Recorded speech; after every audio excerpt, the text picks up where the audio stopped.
The coffee was perfect. I need you to hear that first.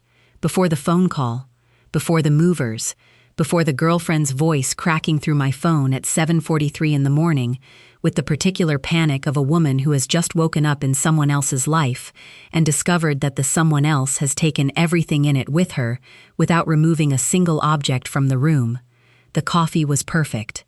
I was sitting on the balcony of my sister Dorothy's apartment on the third floor of a building on Maple Street that I had never spent a night in before last night, and that I had woken up in this morning with the particular disoriented clarity of a woman who has slept somewhere new and who is discovering that new can feel less like loss and more like the first page of something that has not been written yet.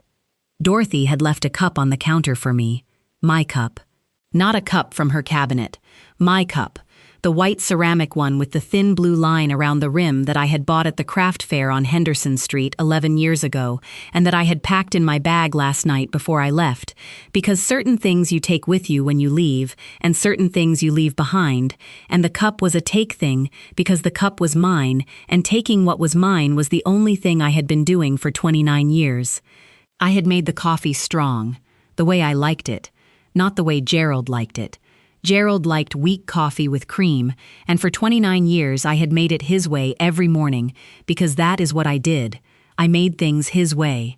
The coffee, the dinner, the thermostat setting, the weekend plans, the particular domestic surrender of a woman who had spent 3 decades adjusting herself to fit the preferences of a man who had never once adjusted himself to fit hers. This morning I made the coffee strong. This morning the coffee was mine. I was sitting on Dorothy's balcony in a robe I had brought from the house, my robe, purchased with my money, from a store I had walked to by myself, and the morning light was coming through the ironwork railing and making patterns on the concrete floor, and the patterns were beautiful in the particular way that ordinary things become beautiful when you are seeing them for the first time on the first morning of the rest of your life. I took the first sip, strong, bitter, exactly right. And the phone rang. The number on the screen was my home number, the landline, the number I had called to check the answering machine from grocery stores and doctor's offices and school parking lots for 29 years, my number. On a phone that was now in a house I had been removed from 14 hours ago by a man who had looked at me across the kitchen table at 5:30 on a Thursday evening and said, "Helen, I need you to leave, tonight." I had looked at him. He had said, "Vanessa is coming. Vanessa is coming," said with the particular flat declarative confidence of a man who has made a decision and who is delivering it rather than discussing it. The way Gerald delivered everything, without consultation, without the preliminary conversation that normal human beings have before they rearrange another person's life. Just the delivery. The conclusion.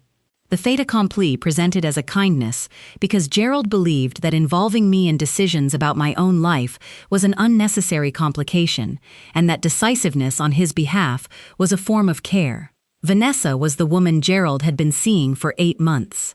I had known about Vanessa for 7 of those months, not because Gerald had told me, because Gerald was a man who believed he was more careful than he actually was, and because I was a woman who had been paying attention to Gerald's particular carelessness for 29 years, and who could identify a new pattern in his behavior the way a farmer identifies a change in the weather, by feel, by the quality of the air, by the particular shift in pressure that precedes the thing that is coming.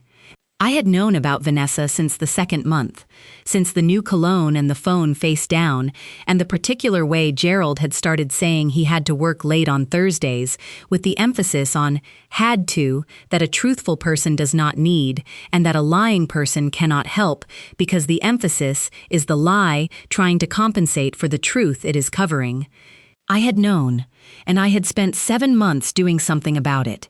Not confronting Gerald, not hiring a private investigator, not crying in the bathroom or calling my sister, or any of the things that the wronged wife in someone else's story might do. I had spent 7 months doing something much more specific and much more quiet and much more devastating. I had been confirming what was mine. The phone was ringing. The landline. The number I had known for 29 years. I let it ring 4 times. I took another sip of coffee. Then I answered. The voice on the other end was not Gerald's. It was a woman's voice. young, 29, maybe 30. The particular breathless quality of someone who has just encountered something unexpected and who has not yet processed it, and who is calling the only person they can think of to call, which is the person they replaced, because the person they replaced is the person who would know what is happening, and the person they replaced is apparently the only adult in this situation who has any information. She said, "Is this Helen?" I said, "Yes. This is Helen." She said, "This is Vanessa. I am at the house. Gerald's house." I took a sip of coffee. The third sip. Each sip was a decision. Each sip was the pace I was choosing for this conversation. Unhurried. Measured. The particular deliberate slowness of a woman who has been rushing for 29 years, rushing to make dinner, and rushing to clean up, and rushing to get the children to school, and rushing to accommodate Gerald's schedule, and Gerald's preferences, and Gerald's particular tyranny of urgency that he applied to everything except the things that mattered to her, and who has decided this morning on this balcony, with this cup, that the rushing is over. The rushing ended last night when she walked out the front door with one bag and one cup, and the particular quiet liberation of a woman who has been preparing for this exit for 7 months, and who is discovering that the exit is not as painful as she expected because the preparation was thorough. I said, "Hello, Vanessa." She said, "Helen." "Something is happening. There are movers here." I took another sip. She said they arrived at 7:30. A truck. 3 men. They have a list. They said they are here to collect items belonging to Helen Whitfield. They have paperwork. They showed it to Gerald. Gerald is... She paused. She said Gerald is very upset. I said I imagine he is. She said, "Helen, they are taking the furniture." I set my cup on the railing. I looked at the morning light, the patterns on the concrete, the particular beautiful geometry of ironwork shadows on a surface that was not mine, and that I did not need to be mine because I was not a woman who needed to own the surface she was sitting on. I was a woman who needed to own what she had built, and what I had built was inside that house. I said, "Vanessa, the furniture is not Gerald's." She said, "What?" I said, "None of it is his. The couch, the dining table, the chairs, the bedroom set, the bookshelves, the kitchen table, the lamps, the rugs, all of it. None of it is his."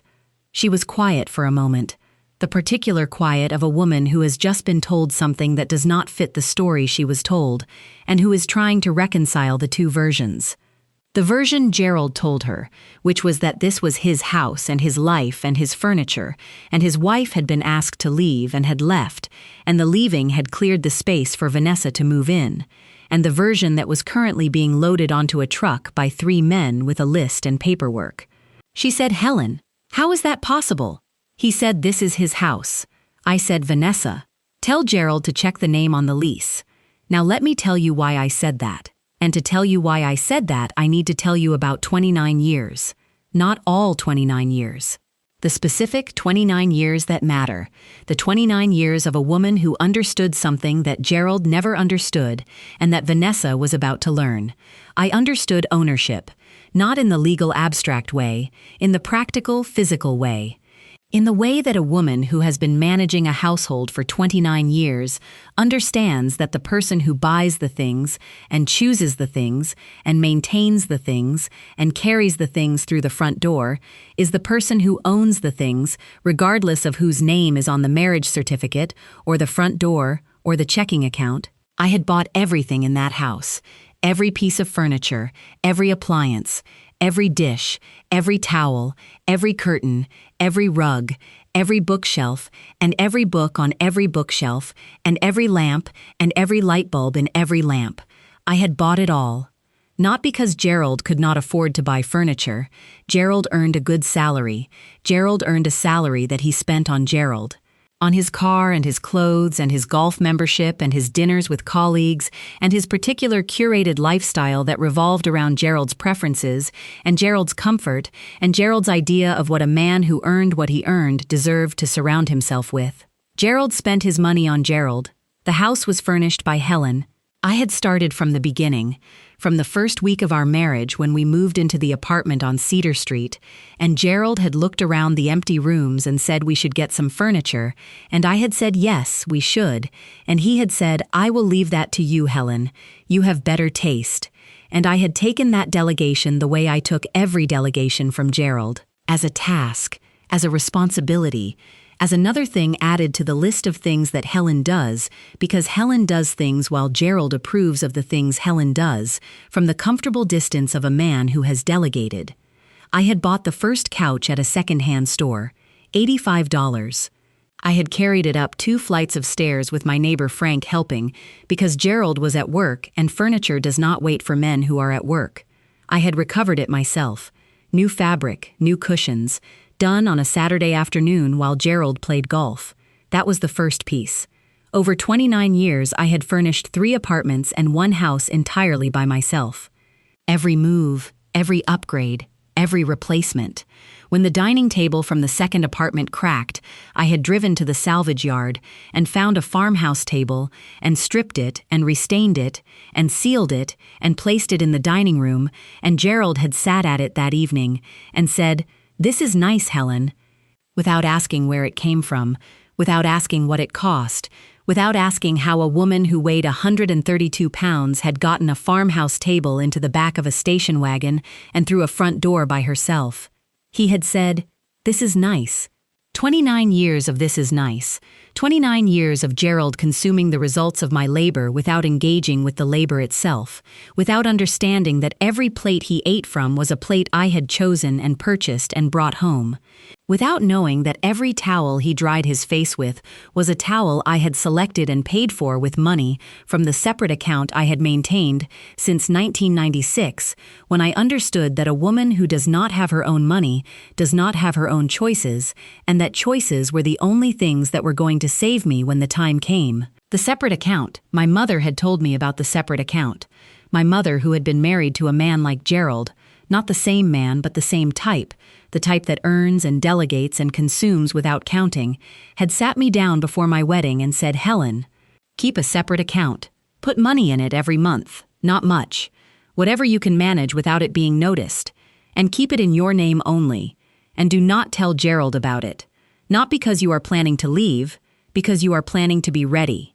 My mother had been right about many things. She had been right about the separate account, the way she had been right about keeping receipts, and right about maintaining a credit history in my own name, and right about the particular financial preparedness that women of her generation understood, because they had watched what happened to women who were not prepared, and the watching had been educational in the most painful possible way. I had kept the separate account for 29 years, and every piece of furniture in that house had been purchased from that account. Every single piece. I had the receipts, 29 years of receipts, organized by year, filed in a lockbox that I kept at Dorothy's apartment, because keeping it in the house would have been keeping it in Gerald's reach, and I did not keep important things in Gerald's reach. I kept important things where I kept everything important. With my sister, in a building on Maple Street, on the 3rd floor, where I was currently sitting on a balcony drinking coffee that was strong and bitter and exactly right. Vanessa was still on the phone. She said, "Helen, you said none of it is his. How?" I took another sip.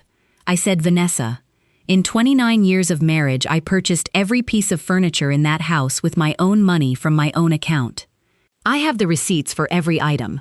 I have credit card statements showing every purchase. I have bank records showing every withdrawal from an account that has only my name on it. The movers have a detailed inventory that matches every receipt. My attorney prepared the list.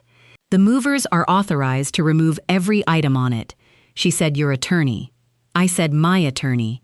Margaret Okonkwo. I hired her 7 months ago. When I first understood what was happening between Gerald and you, she was quiet. I said Margaret filed the necessary paperwork with the court 3 weeks ago. A motion to recover personal property. The motion was approved because the documentation was thorough and because the law is clear. Property purchased with separate funds from a separate account, maintained throughout the marriage, is not marital property. It is mine. The furniture is mine, Vanessa. Every piece of it. And the movers are taking it because it is mine, and because my attorney told me that the morning after I left that house was the best time to recover it, because the element of surprise would prevent Gerald from doing something dramatic, like changing the locks, or calling the police, or any of the other things that men like Gerald do when they discover that the woman they dismissed has been building something underneath them for 29 years. Vanessa said Gerald is on the phone with someone. I think he is calling a lawyer. I said he should. He is going to need one. She said Helen. He told me this was his house. I took a long, slow sip. The fifth sip. The coffee was cooling now, not cold, just below the temperature where it had started. The particular gradual cooling of a cup of coffee that has been sitting in the morning air while a woman takes her time with it because she is in no rush. For the first time in 29 years, she is in absolutely no rush. I said, Vanessa, tell Gerald to check the name on the lease. She said, what do you mean? I said, the house. The house Gerald told you was his. It is not his. It is a rental property. We have been renting it for 12 years. The lease has been in my name since we moved in because Gerald's credit was complicated at the time. Gerald's word, not mine. Complicated, meaning his credit score was 472 because Gerald spent his money on Gerald and did not always spend it on the credit card bills that came from the spending, and the landlord required a leaseholder with adequate credit. My credit was adequate. My credit has always been adequate because I have been managing my money carefully since 1996, when my mother told me to open a separate account, and I have never missed a payment on anything in my life because missing payments was not something I did. I showed up. For payments and for dinners and for carpools and for everything. I showed up. I said the lease is in my name, Vanessa, not Gerald's. My name, Helen Whitfield, the woman who was asked to leave last night at 5:30 while the pot roast was still in the oven. I heard something on her end, a sound, not her voice. Gerald's voice in the background, raised.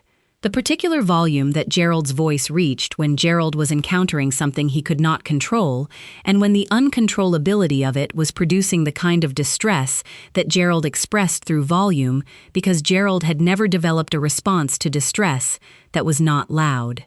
Vanessa, said Helen, he is saying you cannot take the furniture. He is saying it is marital property.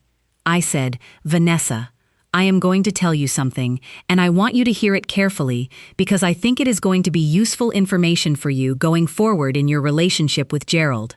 She was quiet. I said, Gerald does not know what is his and what is mine. He has never known. In 29 years of marriage, Gerald has never purchased a single piece of furniture. Not a chair, not a lamp, not a bath towel. He has never walked into a store and chosen something for the house and carried it home and placed it somewhere and lived with it. Not once. Every object in that house was purchased by me, selected by me, paid for by me, from an account Gerald does not know about. Gerald has been living for 29 years inside a house that was furnished entirely by his wife, and he did not know it, because Gerald does not pay attention to where things come from. Gerald pays attention to whether things are there, and things were always there, Vanessa, because I put them there. She was quiet for a long time. I took another sip of coffee. I said, Vanessa, I want to tell you something else. Not about Gerald, about you. She said, what? I said, you moved into that house last night. Into my house. Into my kitchen and my bedroom and my living room. You are sitting on my couch right now. I know you are, because that is where the phone is, and the phone cord reaches to the couch, and you are sitting where I sat for 12 years watching television that Gerald chose, and eating dinner that I cooked, and living inside a life that was arranged around Gerald's preferences in every particular except one. The furniture was mine. The lease was mine. The cup I drank my coffee from was mine. The towels and the sheets and the curtains and the rug under your feet right now, mine. I said you are sitting inside my life, Vanessa, and my life is being loaded onto a truck right now.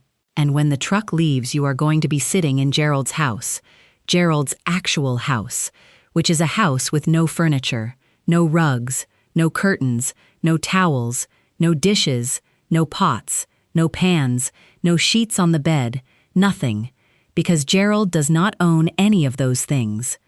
Gerald has never owned any of those things. Gerald has been living inside a home that Helen built, and Helen maintained, and Helen furnished, and Helen is now taking with her because Helen is done building things for Gerald. Vanessa said, "Helen, why are you telling me this?" I set my coffee down. I looked at the morning, at Dorothy's balcony, at the ironwork shadows, at the particular gentle beauty of an ordinary morning on an ordinary street that was becoming extraordinary because I was inside it for the first time, and the first time of anything is extraordinary if you let it be. I said because someone should have told me, Vanessa. 29 years ago, someone should have sat me down and said, "Helen, the man you are about to marry is a man who consumes without contributing. A man who delegates without appreciating. A man who will sit at a table you furnished and eat from plates you bought and sleep on sheets you purchased and never once in 29 years ask where any of it came from or what it cost or how the woman who provided it managed to provide it on top of everything else she was providing, which was everything. All of it, the cooking and the cleaning and the child rearing and the schedule managing and the emotional labor and the particular exhausting invisible maintenance of a life that runs smoothly because one person is running it and the other person is consuming it. I said nobody told me that, Vanessa, so I am telling you. Because you are 29 or 30 years old and you are sitting on a couch that is about to be loaded onto a truck and you are about to discover what it looks like when the person who was running everything stops running it and the person who was consuming everything has to look at what remains. I said what remains is walls, Vanessa. Bare walls, empty rooms, a kitchen with no pots, a bedroom with no sheets, a bathroom with no towels. That is what Gerald's life looks like without Helen in it. That is what you have moved into. She was quiet for a very long time. Then she said something I did not expect. She said, "Helen, did you love him?" I looked at my coffee, at the thin blue line on the rim of my cup, at the particular object that I had carried out of that house last night because it was mine, and because some things you keep and some things you leave, and the cup was a keep thing. I said, "Vanessa, I loved him for about 12 of the 29 years, the first 12, the 12 when I still believed that the delegating was trust, and that the consuming was appreciation, and that the 'this is nice,' he said, when I brought something new into the house, was the same thing as 'thank you for doing this for us, Helen.' I loved him during the 12 years when I still believed that what I was building was something we were living inside together, rather than something I was building alone, while he sat in the middle of it without ever understanding that the middle was made of me. I said after the 12th year I did not love him, Vanessa. I maintained him, the way I maintained the house, the way I maintained the furniture, the way I maintained every surface and every system, and every routine that kept the machinery of that life functioning. I maintained Gerald the same way, his dinners, his laundry, his schedule, his comfort, his particular daily needs that he deposited at my feet every morning like a cat depositing a dead bird and expecting praise. I said I maintained him for 17 years after the love stopped, because maintaining was what I did. It was my skill, my profession, my particular talent. Maintaining things that other people used without thinking about who was maintaining them. I said, but 7 months ago I stopped maintaining. Not all at once. The way you turn a dial, slowly, gradually, one click at a time. I stopped making his coffee first. Then I stopped ironing his shirts. Then I stopped planning his weekends. Then I stopped making the pot roast on Thursdays. Click by click by click. The particular systematic withdrawal of 29 years of maintenance performed by a woman who had decided that the maintenance was ending and that the ending would be gradual enough that Gerald would not notice until the thing he was sitting inside suddenly felt different and he could not explain why. I said he did not notice, Vanessa. For 7 months I withdrew my maintenance one piece at a time, and Gerald did not notice because Gerald never noticed what I was doing. He noticed what was done. He noticed the result, the clean shirt, the hot dinner, the organized weekend. He noticed the output. He never noticed the input. And when the input stopped, the output stopped. And Gerald felt something change, but he could not identify what had changed because he had never identified what was there in the first place. I said, "That is what you have moved into, Vanessa. A house where the input has been permanently disconnected." The phone was quiet. I heard the movers in the background, the particular sounds of furniture being moved, the scraping, the shifting, the heavy footsteps on hardwood floors that I had polished every other week for 12 years on my hands and knees because polished floors were important to me and because nobody in that house was going to polish them if I did not. Vanessa said, "Helen, the movers are taking the kitchen table." I said, "Yes. That is a farmhouse table I found at a salvage yard in 2007. I stripped it and restained it and sealed it myself. It weighs approximately 140 pounds. I carried it into that house with the help of my neighbor Frank, because Gerald was at work, and furniture does not wait for men who are at work." She said, "They are taking the couch." I said the couch was reupholstered by me in 2015. New fabric, new cushions. I did the work in the garage over a weekend. Gerald was at a golf tournament. He came home Sunday night and sat on it and said, "This is comfortable, Helen." That was the entirety of his engagement with the couch. She said, "They are taking the bed." I said the bed was purchased in 2011 from a furniture store on Route 9. I chose it. I paid for it. I arranged the delivery. I made the bed every morning for 12 years. Gerald has never made a bed in his life, Vanessa. I want you to know that. In 29 years of marriage, Gerald has never once pulled a sheet tight, or tucked a corner, or placed a pillow. Not once. The bed was made by Helen. Every morning, without fail. And the bed is leaving with Helen, this morning, on a truck. Gerald's voice in the background again, louder now. The particular escalating volume of a man who is watching the physical evidence of his life being carried out the front door, and who is discovering that the evidence does not belong to him, and that the discovery is unbearable, not because he loved the things, but because the things were the proof that his life was a certain kind of life, and without them, his life is a different kind of life entirely, and the different kind is one he has never had to look at because it was always covered by the things Helen provided. "Vanessa," said Helen, "he is saying he is going to call the police." I said, "Vanessa, Gerald is welcome to call the police. The movers have court authorization. My attorney filed the paperwork. The documentation is complete. Every receipt, every statement, every proof of purchase. 29 years of receipts. Vanessa filed by year in a lockbox that I keep at my sister's apartment because I have been keeping important things outside Gerald's reach since I understood that Gerald's reach was not a safe place for important things. I said the police will come, and the police will look at the paperwork, and the police will tell Gerald what my attorney has already told Gerald's attorney, which is that property purchased with separate funds from a separate account maintained throughout the marriage is not marital property, and the furniture belongs to Helen, and Helen is taking it. I said then, the police will leave, and the movers will finish, and Gerald will be standing in a house that has his name on the mailbox and nothing else. I took another sip of coffee. The last sip. The cup was nearly empty now.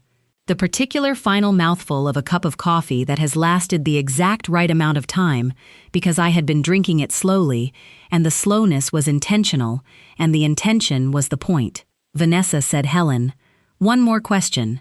I said, "Go ahead." She said, "Did you know he was going to kick you out last night?" I looked at the morning.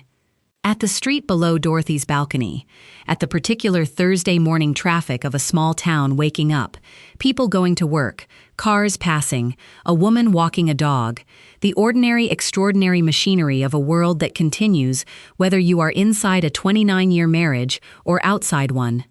I said, "Vanessa, I have been packed for 3 weeks." She was quiet. I said I had one bag, my clothes, my toiletries, my cup, the Blue Line cup, a few photographs, my mother's ring, my address book, the things that matter, the things that are mine in the way that certain things are yours, not because you purchased them, but because they are part of you, in a way that transcends purchase. I said everything else, the furniture, the dishes, the curtains, the rugs, the towels, the pots, the pans, the sheets, every object I placed in that house over 29 years, that was scheduled for this morning. Margaret arranged the movers 3 weeks ago. The court order was filed 3 weeks ago. Everything was ready 3 weeks ago. I was simply waiting for Gerald to do what Gerald was going to do. Because Gerald was always going to do what Gerald did last night, Vanessa. Gerald was always going to look at me across a kitchen table and say, "I need you to leave tonight and Vanessa is coming." Gerald was always going to deliver it as a decision rather than a discussion. That is who Gerald is. Gerald decides and delivers. Gerald does not discuss. I said the only thing I did not know was the exact day, but the movers were on standby. Margaret was on standby. Dorothy's guest room was ready. My bag was packed.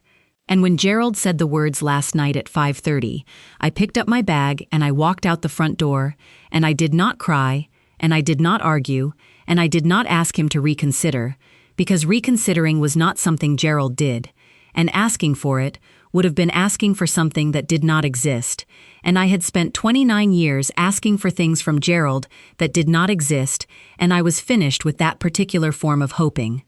I said I walked out the front door and I got in my car and I drove to Dorothy's apartment and I went to sleep in her guest room, and I slept better than I have slept in 17 years, because the bed I was sleeping in was not a bed I had made for someone who never noticed, and the room I was sleeping in was not a room I had furnished for someone who never asked, and the quiet I was sleeping in was not the quiet of a house where a man was partially elsewhere, but the quiet of a room where I was entirely here. I said. And this morning I woke up and I made coffee and I sat on Dorothy's balcony and I drank it, and it was the best cup of coffee I have ever had in my life, because it was the first cup I have made in 29 years that was made for me. Not for Gerald. Not the way Gerald liked it. Not weak, not with cream. Strong, black, the way I like it. The way I have always liked it and never made it, because making it my way would have required the particular small domestic revolution of a woman saying, "I am going to make my coffee strong this morning, and I do not care if you do not like it strong, because this cup is mine." I said, "This cup is mine, Vanessa." She was quiet. I said, "Vanessa, I am going to hang up now. The movers will finish by noon. By noon your house will be empty. Gerald's house. The house with his name on the mailbox and nothing else inside it. You will be standing in empty rooms. No couch, no table, no bed, no pots, no dishes, no towels, no curtains, no rugs, no sheets, nothing. Just walls and floors, and the particular echoing quality of a space that has been emptied of everything that a woman spent 29 years putting into it. I said I do not say this with cruelty, Vanessa. I say it with clarity. The clarity that comes from 29 years of being the person who fills rooms and who is now choosing to empty them. The clarity of a woman who has spent her entire marriage building a home inside a house, and who is now taking the home with her and leaving the house behind because the house was always just walls. The home was me. The home was every table I carried, and every couch I recovered, and every curtain I hung, and every floor I polished, and every meal I cooked, and every bed I made. The home was the doing, and the doing goes where I go. I said, "Tell Gerald that if he has questions, he can call my attorney. Margaret Okonkwo. The number is in the file the movers left on the kitchen counter. The kitchen counter that is now bare because the cutting board and the knife block and the ceramic fruit bowl I bought in Charleston in 2016 are on the truck." I said, "Goodbye, Vanessa." And then I said one more thing. I said, "Vanessa, start your own account. Today. In your name only. Put whatever you can in it every month. Do not tell Gerald about it. Do not tell anyone about it. Just do it. Because someday you are going to be standing where I am standing right now, with a cup of coffee that is finally made the way you like it, and you are going to be glad you listened to the woman who came before you." I hung up. I set the phone on the railing. I looked at my cup, empty, the blue line around the rim catching the morning light. The particular clean emptiness of a cup that has been drained completely and that does not need to be refilled because the one cup was exactly enough, and enough is a thing I am learning for the first time at 57 years old on a balcony on Maple Street with ironwork shadows on the concrete and the sound of a Thursday morning moving through the world below. The phone rang again. Gerald. I looked at the screen. His name, the name I had been answering for 29 years, the name that had meant everything, and then something, and then less than something, and then nothing, and that now meant only that a man who was standing in an empty house needed something from the woman who had emptied it. I did not answer.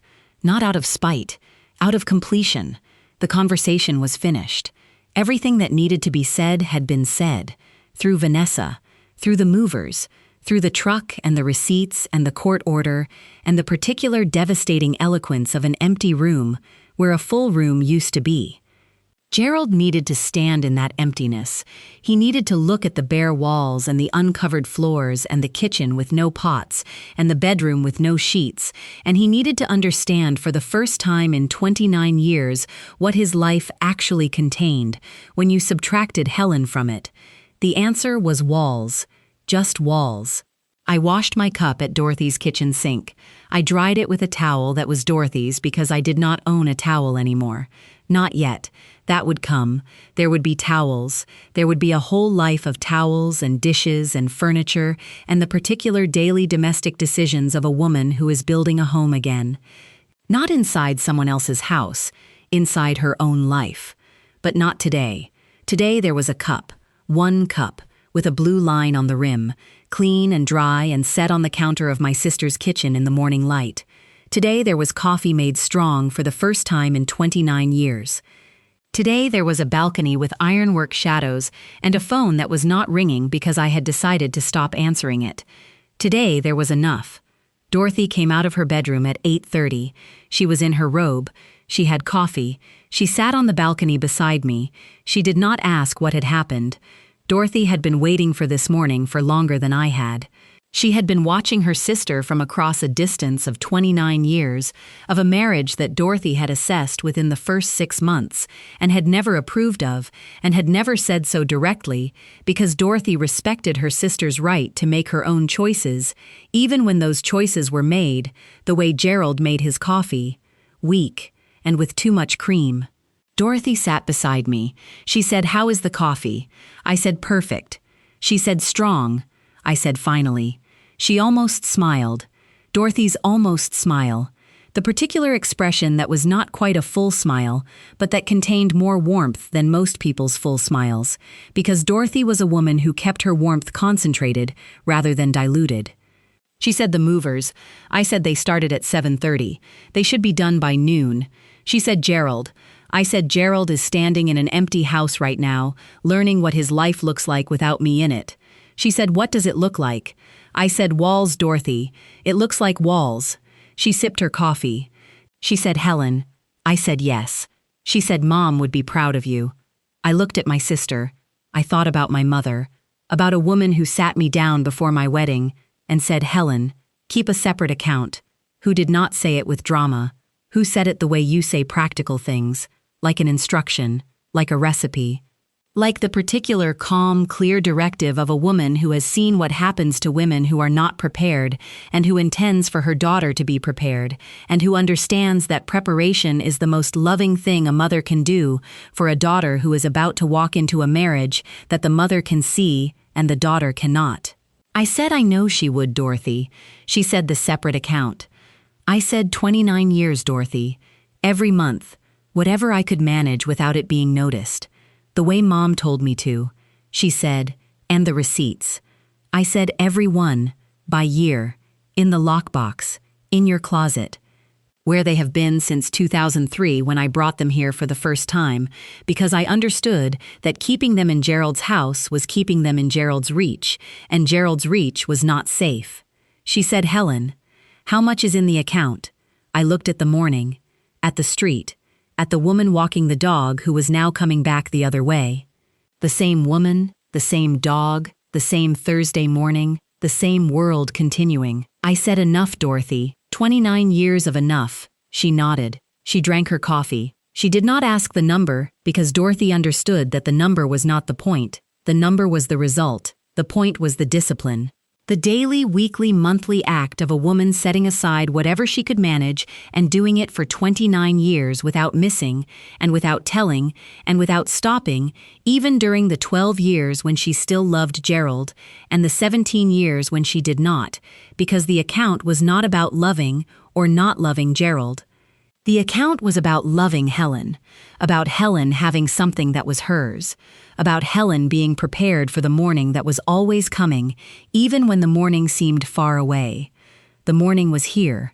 I was sitting in it, with an empty cup and a full account, and a life that was being loaded onto a truck across town, and that would arrive at a storage facility this afternoon, where it would wait for me while I decided where to put it. Not in Gerald's house. In mine. In whatever space I chose for myself. In whatever room I decided to furnish with the things I had spent 29 years choosing and buying and maintaining and carrying through front doors by myself, because Gerald was at work, and furniture does not wait for men who are at work. Furniture waits for Helen. Furniture has always waited for Helen. Margaret called at noon. She said, "Helen, the movers are finished. Every item on the list has been recovered. Gerald's attorney contacted me 20 minutes ago. He is requesting a meeting." I said, "What does he want to discuss?" She said, "He wants to discuss the furniture." I said, "There is nothing to discuss, Margaret. The furniture is mine, the receipts are mine, the court order is mine, the storage unit is mine. There is nothing to discuss." She said I told him that. He was not pleased. I said, "Gerald is rarely pleased when he encounters something he cannot control, Margaret. That is going to be a recurring experience for him going forward." Margaret made a sound that was almost a laugh. Margaret did not laugh easily, but she had been my attorney for 7 months, and in those 7 months, she had developed the particular appreciation for my particular way of saying things that comes when two women, who are both precise, find each other and recognize the precision and enjoy it. She said, "Helen, the lease situation." I said, "Yes." She said, "The landlord has been notified that you have vacated. The lease termination is in process. Gerald has 30 days to vacate or sign a new lease in his own name." I said, "Gerald's credit is 472, Margaret." She said, "I am aware of that, Helen. The landlord is also aware of that. I do not anticipate the landlord offering Gerald a lease." I said, "So Gerald has 30 days. She said, 30 days in a house with no furniture. "Yes." I said, "That seems appropriate." She said, "Helen, I want to say something." I said, "Go ahead, Margaret." She said, "In 23 years of practice, I have prepared many property recovery motions. Most of them involve a handful of items: a piece of jewelry, a car, a specific piece of furniture with sentimental value." She paused. She said, "Yours is the first one I have ever prepared that involved the entire contents of a house. Every piece of furniture, every appliance, every dish and towel and curtain and rug. 29 years of receipts, Helen, filed by year, in a lockbox, at your sister's apartment." She said, "I want you to know that when I opened that lockbox for the first time and saw 29 years of receipts organized chronologically with handwritten notes on each one, indicating what was purchased and when, and for what purpose, Helen, I sat at my desk for 10 minutes just looking at it, because what I was looking at was not a collection of receipts. It was a plan. A 29-year plan, built one receipt at a time, by a woman who understood from the very first purchase that someday those receipts were going to be the only proof that the life she was living inside was a life she had built herself. She said, "Helen, your mother must have been an extraordinary woman." I said she was Margaret. She told me to keep a separate account. She told me to keep receipts. She told me to keep the lockbox somewhere that was not in my husband's house.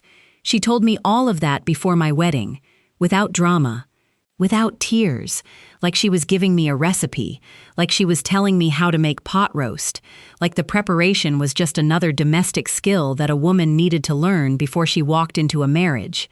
I said my mother understood that love and preparation are not opposites, Margaret, that you can love someone and still prepare for the day the love is not enough to protect you. That preparation is not cynicism, it is the most practical form of self-respect there is. "Margaret," said Helen, "go drink some more coffee. You have earned it." I said, "I will, Margaret. Thank you." For 7 months, for the paperwork, for the movers, for being ready at 7:30 on a Thursday morning. She said, "Helen, you were the one who was ready. For 29 years. I just made the phone calls. I hung up. I went to Dorothy's kitchen. I made another cup of coffee. Strong. Black. Mine. I carried it to the balcony. I sat down. I looked at the morning. The morning was mine. Not Gerald's. Not shared. Not compromised. Not adjusted to accommodate someone else's preferences, or someone else's schedule, or someone else's particular tyranny of urgency. Mine. The coffee was mine. The morning was mine. The receipts were mine. The furniture on the truck was mine. The separate account was mine. The lockbox was mine. The cup with the blue line was mine. The balcony was borrowed, but the woman sitting on it was entirely and completely and permanently mine. I drank the coffee slowly. I was in no rush. For the first time in 29 years, I was in no rush at all. What I want to say to every woman watching today is something my mother told me before my wedding, while she was giving me the recipe for the rest of my life. Keep a separate account. I know that sounds like financial advice. It is not financial advice. It is survival advice. It is the particular practical love of a woman who has seen what happens when the only money is shared money, and the shared money is controlled by someone who does not share. It is the advice of a mother who understood that a daughter who keeps a separate account is a daughter who keeps a separate self. A self that is funded, a self that has choices, a self that can walk out a front door at 5:30 on a Thursday evening with one bag and one cup and drive to her sister's apartment and sleep better than she has slept in 17 years because the sleeping is happening inside a life that is finally funded by her own resources. Keep the receipts. Not for the court, for yourself, for the particular daily evidence that the life you are living inside was built by your hands and your choices and your money and your Saturday afternoons at salvage yards and your trips to furniture stores and your hours recovering couches and stripping tables and polishing floors. The receipts are your autobiography. They tell the story of a woman who furnished a life, who carried tables through front doors, who chose every plate and every towel and every lamp, who built a home inside a house, and who can take the home with her when the house is no longer hers because the home was always her, and her is portable. And on the morning when the phone rings, and the woman who replaced you is panicking because there are movers in the hallway, and the couch is being carried out the door, and the kitchen table is being loaded onto a truck, make yourself a cup of coffee, strong, the way you like it, not the way he likes it. Sit somewhere that is yours. And sip, slowly, because you have earned the right to be unhurried. You have earned it with 29 years of receipts, and a separate account, and a lockbox at your sister's apartment, and the particular lifelong preparation of a woman who understood that the most important thing she would ever build was not a home for someone else.